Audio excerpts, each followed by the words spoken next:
एक आदमी कमाता नहीं है, वो हमेशा अपने जीवन में कूटनीति रखता है। कैसे किसी को लड़ा करके मैं उनसे 10 रुपया ठग लो, 100 रुपया ठग लो, 1000 रुपया ठग लो। वो आदमी कोर्ट दौड़ता है, कचहरी दौड़ता है। वो आदमी समाज में सामंजस्य नहीं देता है, प्रेम नहीं देता है। आखिर वो कैसा आदमी है जो तोड़ करके जीना चाहता है। आज हमारे शहर जी बता रहे थे कि फूट डालो राज करो। अंग्रेज का भी सिद्धांत था फूट डालो राज करो। अंग्रेज भारत जैसे देश में कैसे प्रवेश कर गया, विचार कीजिए।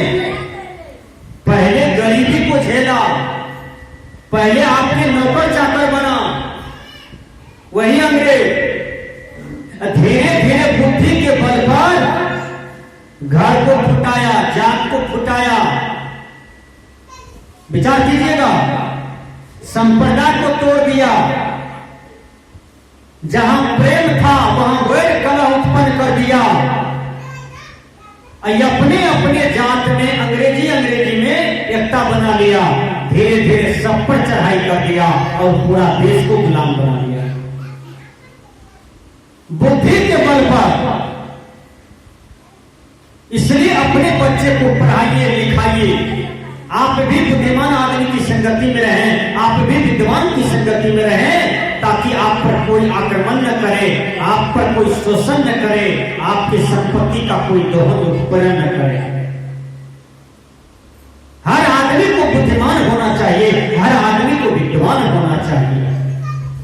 संत महापुरुष कहते हैं बुद्धि यश बलम तस् निर्बुद्धश्च कुतो बलम बने सीन मदन मदा सस्कंदी पातिका। दुनिया में सबसे बड़ी संपत्ति बुद्धि है। दुनिया में सबसे बड़ा बल बुद्धि बल है। दुनिया में सबसे बड़ा धन बुद्धि है। इसलिए बुद्धि की प्राप्ति शिक्षा से भी होता है। अपने बच्चा को 1 class, 2 class, 3 class, 4 class, 5 class, 10 class, inter, BA, MA, PhD करवाइए और संत महापुरुषों की संगति में भी बच्चों को रखिए। क्योंकि यदि वो बच्चा कल एमए बीए करेगा और कहीं नौकरी नहीं हुई, देखे हैं पढ़े लिखे लोग भी सिगरेट पीता है ना, पढ़े लिखे लोग भी गांजा पीता है, पढ़े लिखे लोग भी दारू पीता है, शराब पीता है, पढ़ा लिखा लोग भी चोर डकैत बन जाता है। क्यों? क्योंकि उन्होंने भौतिक विद्या को प्राप्त किया लेकिन आध्यात्मिक विद्या को ग्रहण नहीं किया। संत महात्मा के विद्याओं को, उनके ज्ञानों को ग्रहण नहीं किया। इसलिए उनके जीवन में दुर्मति हो गई। कबीर साहब जी कहते हैं कबीर दुर्मति दूर करो, अच्छा जन्म बनाओ, काग गमन गति छाड़ी के हंस गमन चली आओ। कई प्रकार की दुर्मतियां हैं आपके समाज में, परिवार में, राष्ट्र में। देखिए, पुल बनने के लिए फंड आता है, लोग करते क्या है, 18 टीना बालू में आधा बोरा सीमेंट देते हैं, वो पुल टिकेगा। पैसा बचाने के चलते 18 टीना बालू है, आधा बोरा सीमेंट है, वो पुल टिकेगा। भादो सावन का जो पानी आएगा, बाढ़ आएगा, बाढ़ यदि 1 किलोमीटर दूरे में रहेगा बाढ़ का पानी, इधर पुलवा पहले ही गिर जाएगा। वो पानी देख करके भैया हम आपका धक्का नहीं सहेंगे, वो पुलवा गिर जाएगा। ये राष्ट्र की संपत्ति हम लूटते हैं। कबीर साहब कहते हैं कबीर दुर्मति दूर करो। आज भारत सरकार गरीबों को फंड देते हैं घर बनाने के लिए, जिसको प्रधानमंत्री आवास योजना कहते हैं। पहले लोग इसको इंदिरा आवास के नाम से जानते थे, अभी प्रधानमंत्री आवास योजना है। इसमें 2 लाख, 2.5 लाख, 1.5 लाख रुपया देते हैं 3 किस्त में, 4 किस्त में। लेकिन कहीं कहीं न मुखिया जी, सदस्य जी 10,000, 5,000, 25,000 ठग करके ले लेते हैं। बोलिए राष्ट्र का निर्माण कैसे होगा? भारत विकसित देश कैसे होगा? गरीब के घर पर छप्पर नहीं है, गरीबों के घर पर घर नहीं है, पतवार नहीं है। पानी आता है तो गरीब भीग जाता है, पानी आता है तो गरीब का घर गिर जाता है। और गरीब सरकार ने पैसा दिया घर बनाने के लिए और उनके घर को आप लूट लेते हैं, घर को बर्बाद कर देते हैं। इसलिए सज्जनों, घर को बनाने का प्रयास कीजिए, घर को बिगाड़ने का प्रयास न करें।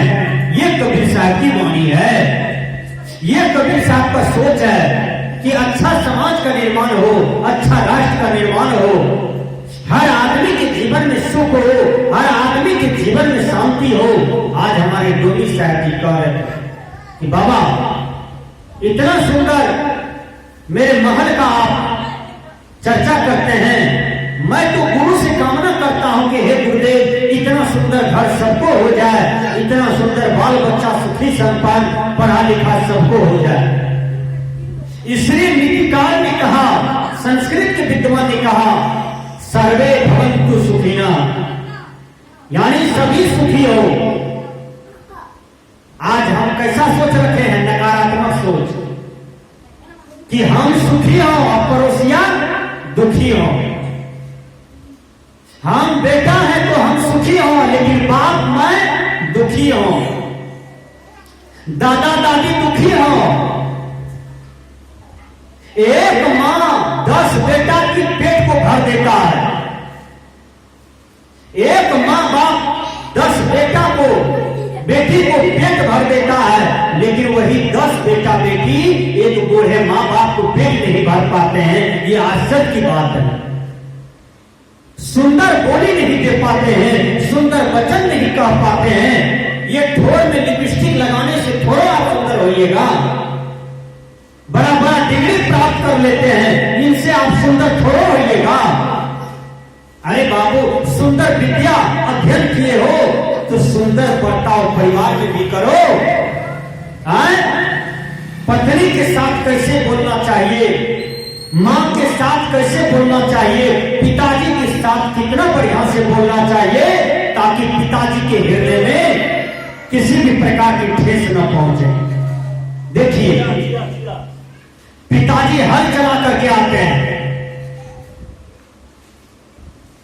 पुतहू भोजन करा दिया, बेटा चले गए बाजार हटिया में सामान बेचने के लिए।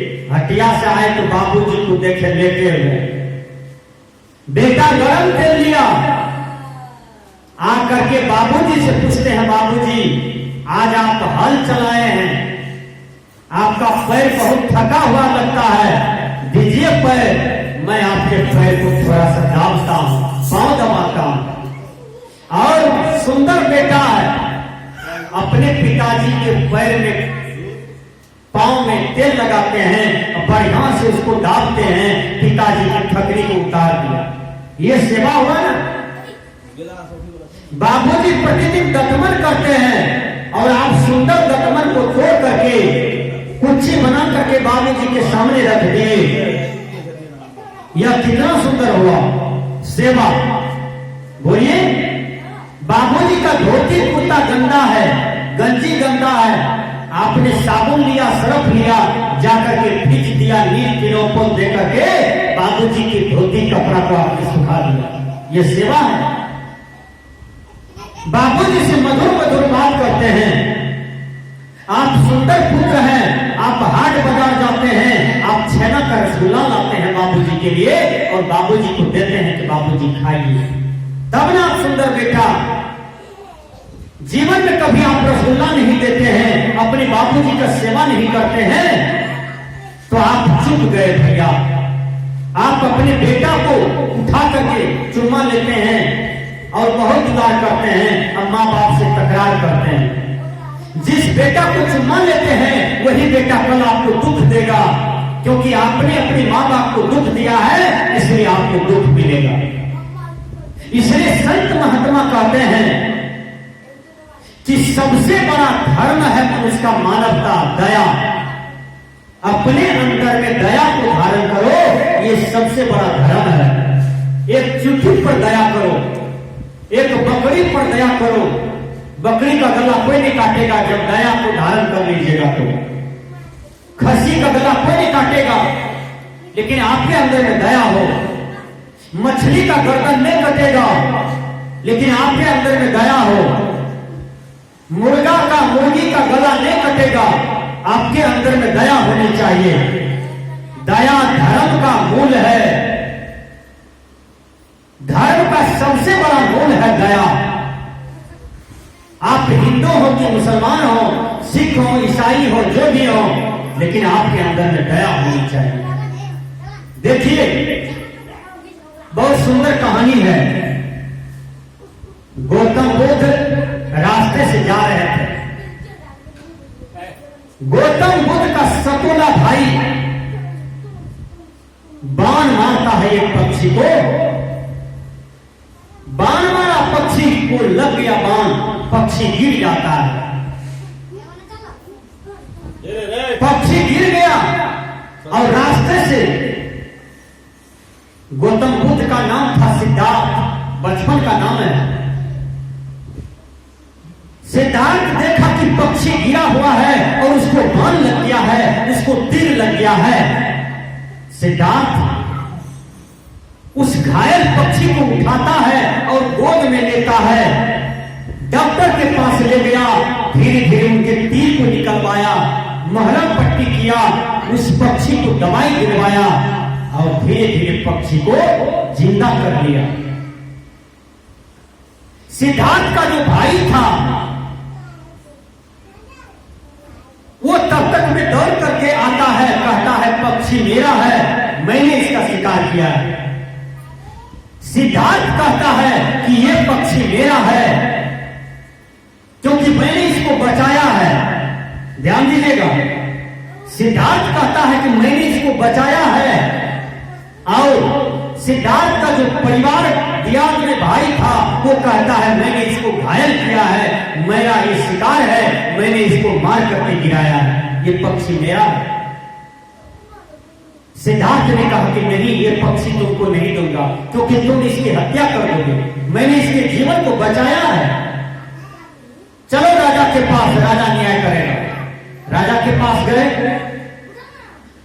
राजा की सभा में बुद्धिमान सा मंत्री था आगे में। कहा राजा साहब, ये पक्षी को तीर लग गया था और ये पक्षी गिर गया था जमीन पर, ये मर जाता। मैंने इसको उठाया, गोद में लिया, डॉक्टर के पास ले लिया, मरहम पट्टी किया, दवाई मेडिसिन दिया, इसको बचा लिया है।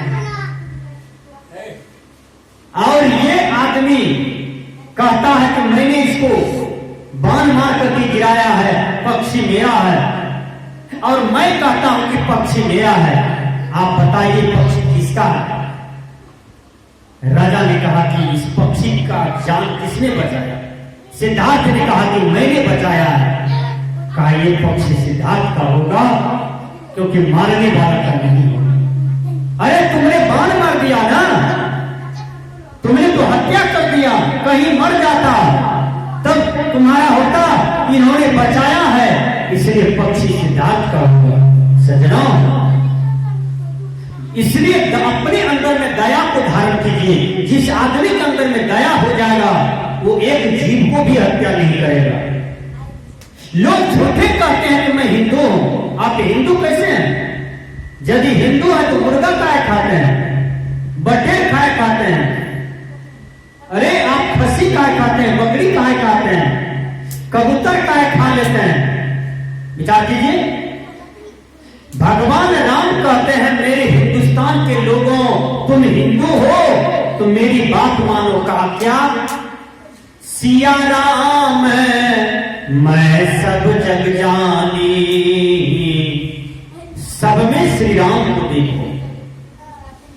सब में कृष्ण को देखो, हर जीव जंतु में राम को देखो, कृष्ण को देखो, हर जीव में भगवान का दर्शन करो, हर जीव में देवता का दर्शन करो, हर घट में अपनी आत्मा को दर्शन करो, हर घट में वही जीवन है जो जीवन आपका है ना भैया।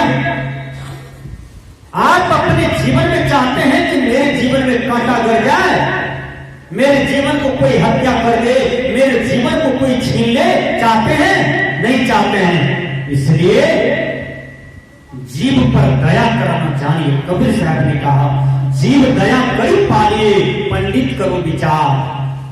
किसी जीव का हत्या न करें, चाहे आप हिंदू हो कि मुसलमान हो, सिख हो, यहूदी हो, पारसी हो, जिस संप्रदाय को मानते हो, आप सत्य पर रहिए, ईमानदारी पर रहिए और हर जीव को सुख दीजिए, हर जीव को आनंद दीजिए, हर जीव को खुशियां दीजिए।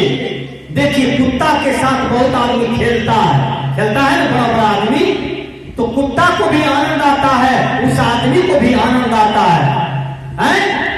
आप कुत्ता को खुश रखे हैं, आप डोमी बाबू हमारे हंस को पालते हैं, हंस को भोजन देते हैं।